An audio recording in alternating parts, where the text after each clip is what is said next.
Welcome back to this segment of today's Price of Business. I'm your host, Kevin Price, talking to you about you and your business. You know, we love to have sports-oriented features here on the program, and especially as it applies to business, which is why we have our friend Chris Kidd in. He's a contributor at Price of Business. He can also frequently be found at usdailyreview.com, the national news website, and, of course, at Chris Kidd, that's KIDD.com. And, Chris, I love the insight and the information you bring. I love the work you do as well. Tell us a little bit about that before you introduce your guest. Yeah, basically what I do is help people with finances, with, what if they're dealing with personal financial issues as far as getting out of debt and stuff, or learning to manage their money so they can build wealth and understand how to handle their investments and understand what's going with their investment portfolios and stuff. And the whole thing that kind of got me to that is along the lines of what we're talking about today. It's the fact that the biggest issue that comes up in divorces and broken homes is finances. And I figured, well, if I could do something to fix that issue, then we can probably save a lot of families. So my guest today is Keion Carpenter. He's a former NFL star and has the Shutdown Academy, is an amazing organization that he's founded through his foundation, the Carpenter House. And he's just released a new book called Covered, the Fatherless Athlete. So it's an amazing book, too. It's really good. I've been reading it. So good to have you on, Keion. Glad to be here, man. Thank you all. Yeah, kind of give us your elevator speech. Tell us your story. Well, I'll pick up kind of where he left off. Basically, I was raised by a single mom in Baltimore. I was fortunate and blessed enough to get an athletic scholarship to Virginia Tech, and was very blessed to have been able to play 8 years in the NFL.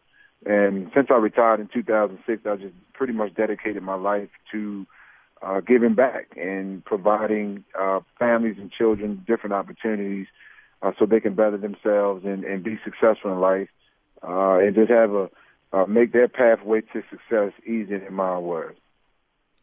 Well, talk a little bit about that. I mean, the book is, I do a lot of reading, and it is one of the best books that I've read in a really long time. I'm really enjoying it, and I appreciate the note and everything you wrote in there for me. But this thing is, it's kind of used my heart as a punching bag.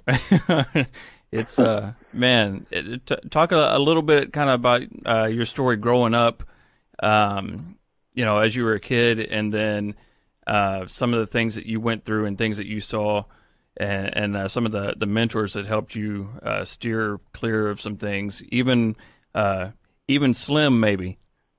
Growing up, man, without that father figure, my mom, she did everything she possibly could to take care of me, but it was just a void that she just couldn't fill. And she had no idea, because I hid that from her for so long, because I didn't want to disappoint her. I didn't want her to think that she wasn't enough or she wasn't doing enough, when actuality she was. But a woman cannot fill a father's role and a father's void in a child's heart. And that was something that I touched on in the book. And then I was always drawn to some of my coaches who I referenced. My very first coach was Marvin Brown. Then John Hansborough, and Coach Green, and Coach Scriven was my high school coach. I remember those guys because those were some of my father figures growing up, and instilling in me the disciplines and the things that were more important in life than just sports. But I couldn't go home with them, and they weren't coming to my house. And when the seasons always ended, it was always a disconnect. So I think a lot of issues that are plaguing a lot of the communities that I serve, a lot of it starts at home.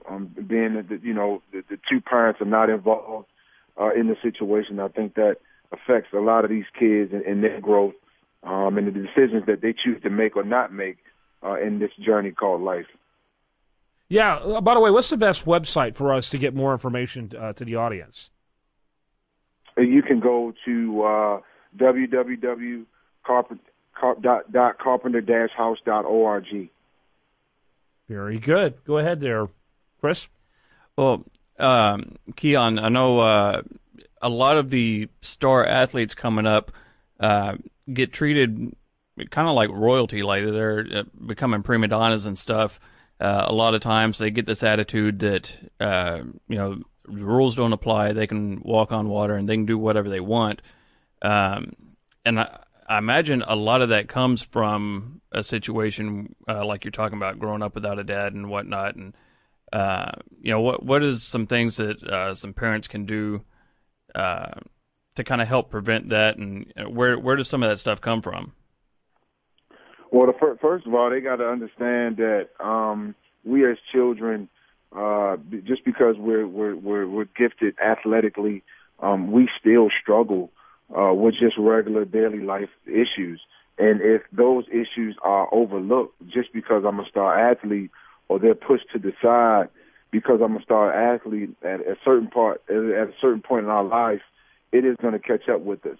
And I just would encourage the parents, talk to your child. Don't be your child's fan, but be his parent and understand that he or she will have a lot of fans out here that will praise him when he's doing, great in sports or whatever have you. But be his friend. You have no idea with what a child is actually struggling with unless you kind of ask those questions that that may kind of take the conversations there. So don't be afraid to have those tough conversations. I know my mother, if she could do it over, because I hid behind my smile so much, because I hid behind the sport so much, if she could do it over, I'm sure she would wanted to have asked me some questions of some things that I may have been struggling with. But just ask, and don't just rely on being a fan of your child in sports and just only praising him when he's doing well athletically, and just forget about just the regular daily life that a child normally has to deal with.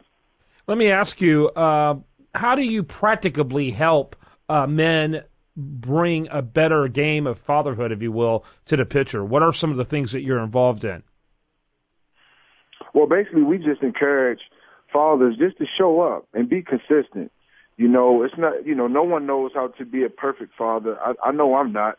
But the one thing my kids understand is that I'm there and that I love them unconditionally, and I'm going to always be there to support them no matter what, regardless of what I may be dealing with personally, professionally, whatever, in my workforce or whatever is going on in my outside of my life. My kids and our children should come first. So, we try to do a lot of events where we're getting, dads involved. I was involved with a daddy-daughter event last week, and it was just so encouraging to see so many dads, pretty much, bring their daughters to this event and just be involved. And even if it was just for that day, I know it meant a lot to those daughters. And we just try to encourage from every aspect to, get in your child's life. It's never too late. If you haven't been in, and it's still a chance, put your pride to the side, because that child is still waiting on you, whether he's 5 years old or whether he's 37 years old. Mm-hmm.